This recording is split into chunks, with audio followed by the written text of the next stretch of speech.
Many people wonder, why is Andrew Tate the most followed man in the world? But let's ask a more deeper question. Why do we follow any influencer? Why do these people become famous? Why do we obsess over them? Why do we follow their ideas? Why do we watch their clips? And I take you back to a hadith of the Prophet ﷺ. He said, كَمَا تَكُونُوا يُوَلَّى عَلَيْكُمْ. As you are, your leaders will be a reflection of you. And the same hadith can be applied to influencers today. The influencer, whoever it is just a mirror for who we are. Who can tell me what was, if we just say Andrew Tate is an example, but there's so many others. What do these male, masculine influencers, what are they advertising about their life? Wealth, what else? Status, fast cars, yeah, just be honest, women. They show this lifestyle where they can get whatever they want. Fast cars, women, wealth, status, nobody can stand up to them, they're the boss. They show you the way they walk from 6 angles. They flex. The whole thing is a flex, from the biceps to the wealth to the status. But why are they doing that? Why do you find yourself scrolling? Why do you find yourself watching the video again and again? Why do you find yourself listening to them? Because they have tapped into something inside you, something missing inside you. There is a gap inside you. There is a hole inside you. And they are pouring their juice into that hole. You feel deep down like, I'm not a real man. They will tell you what is a real man. You feel deep down like you don't have enough wealth. They will tell you how to get rich quick in 10 days. You feel deep down like you're not successful with the women. They will teach you how to seduce a woman.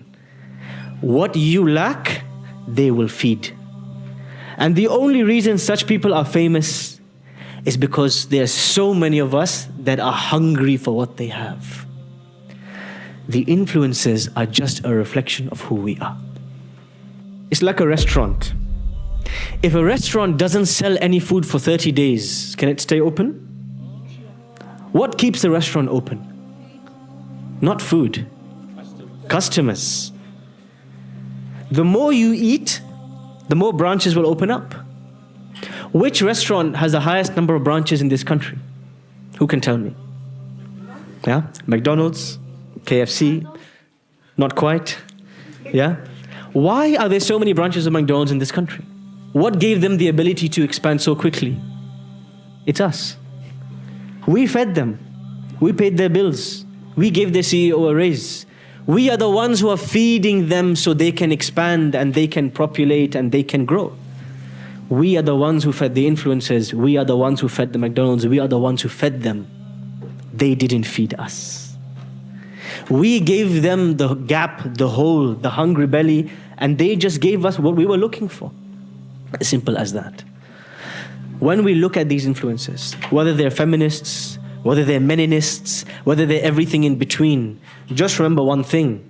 The only reason they exist is because we are feeding them. And they are feeding us what we want to hear.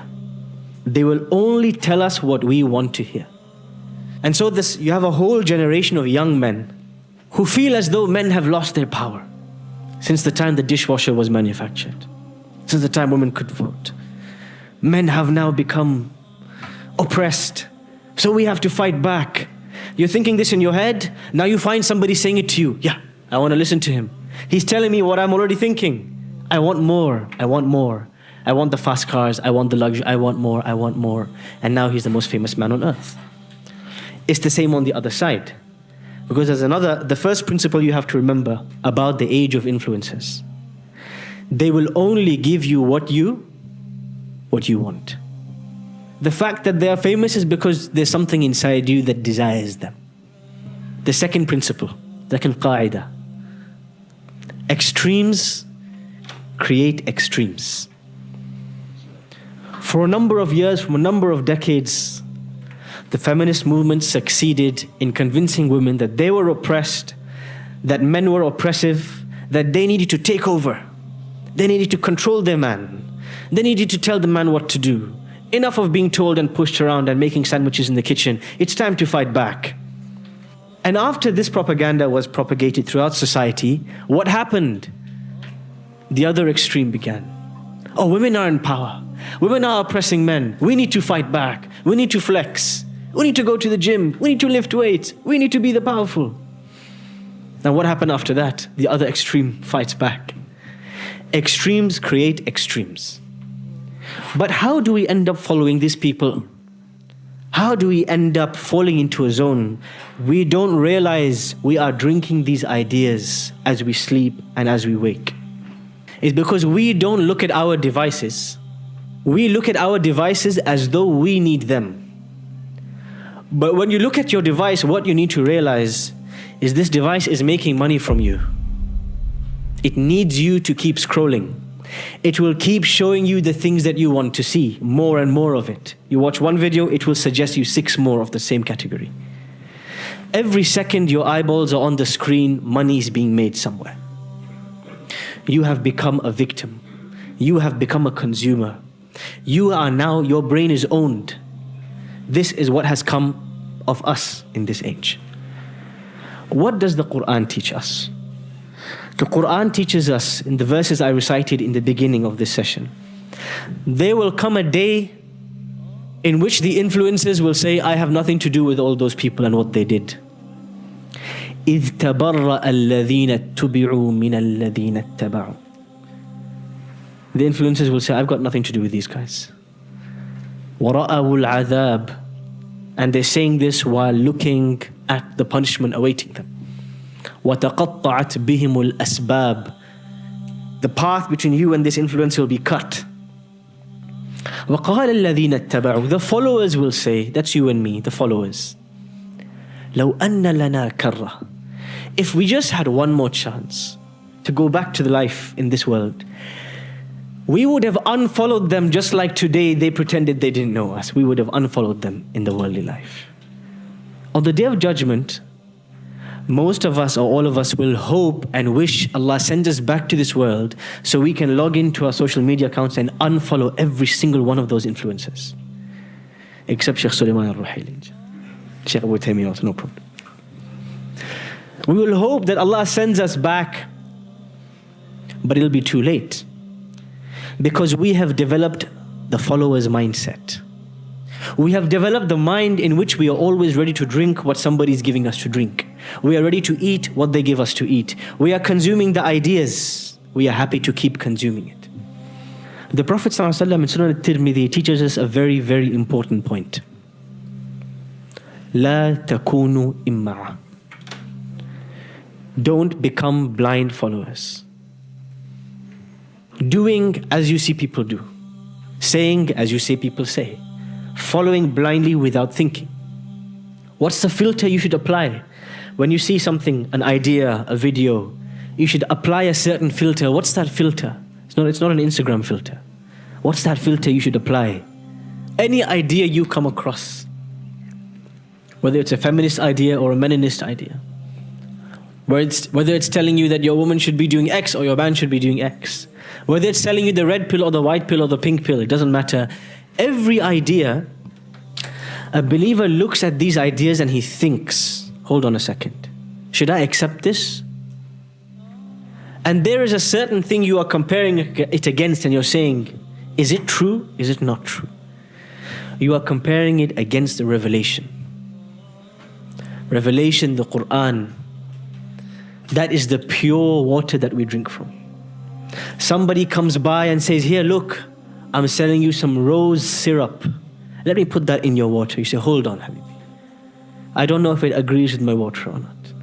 Somebody else comes with you, look, I'm selling a special type of tea. You say, hold on, my friend. I don't know whether that's going to dissolve in my water. I want to drink from the pure. The Qur'an and the Sunnah are pure. They came with no pollution, no contamination. That's what we should be drinking from. Now you tell me, why did, of all the people in the world, why did Allah, He could have revealed the Qur'an to the Chinese in Mandarin, He could have revealed it to the Japanese in Japanese, He could have revealed it to the Pakistanis in Urdu. Why did He reveal it in Arabic to the illiterate people who did not know how to read or write? The Arabs were desert dwellers. They had no literature, no ideology, they were empty, blank piece of paper. Write what you want. The Romans, the Chinese, every other civilization, every other people, they had their own culture, their own literature, their own religion, their own ideologies. They were full cups. There was no space for the Qur'an.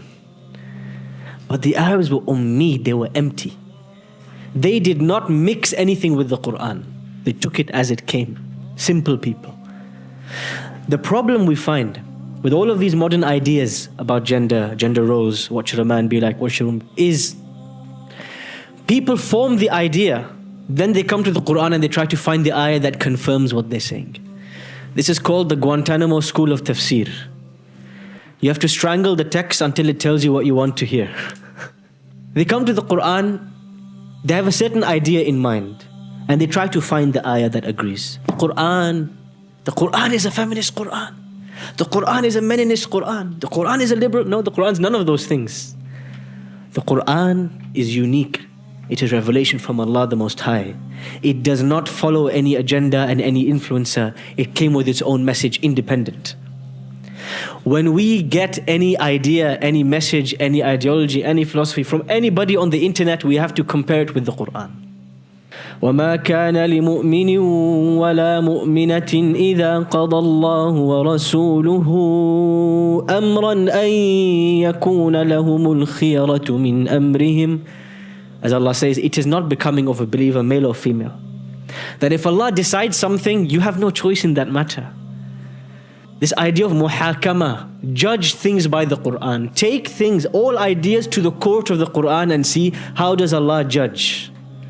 Allah is the judge between all ideas and opinions on this earth. فَاللَّهُ يَحْكُمُ بَيْنَهُمْ يَوْمَ الْقِيَامَةِ فِي مَا كَانُوا فِيهِ يَخْتَلِفُونَ.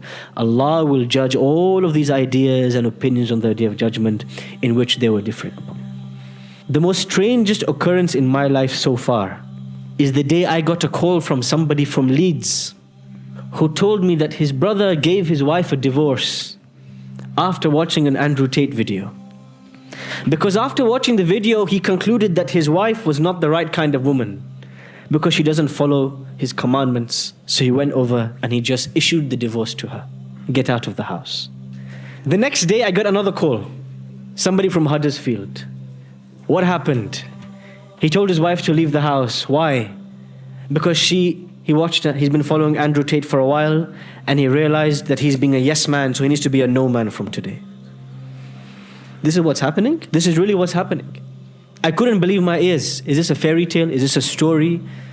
Am I living some kind of virtual simulation? Or this is reality? No, this is reality. We don't realize how much we become influenced by the influencers. We have become followers. We have become الَّذِينَ اتَّبَعُوا.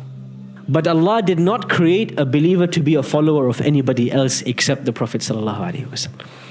This is why Allah says in the Qur'an, قُلْ إِن كُنتُمْ تُحِبُّونَ اللَّهَ فَاتَّبِعُونِي يُحْبِبْكُمُ اللَّهُ. O Muhammad, tell them, if you love Allah, then follow the Messenger sallallahu alaihi wasallam. You know what that means? It means unfollow everyone on the face of this earth except that Messenger sallallahu alaihi wasallam. We have to stop being followers. We have to watch what we eat, watch what we consume, watch what we see, watch the ideas that are planting in our minds and the minds of our children, because we've heard the wrong idea and we've acted on it. If we don't attach ourselves to the meanings and the teachings of the Qur'an, if we don't make Allah the judge between all opinions, we too will fall prey. We too will fall prey and we will be victim to the influences of the modern day. Don't be influenced by anyone except Allah and His Messenger, and use that to influence everybody else in the world.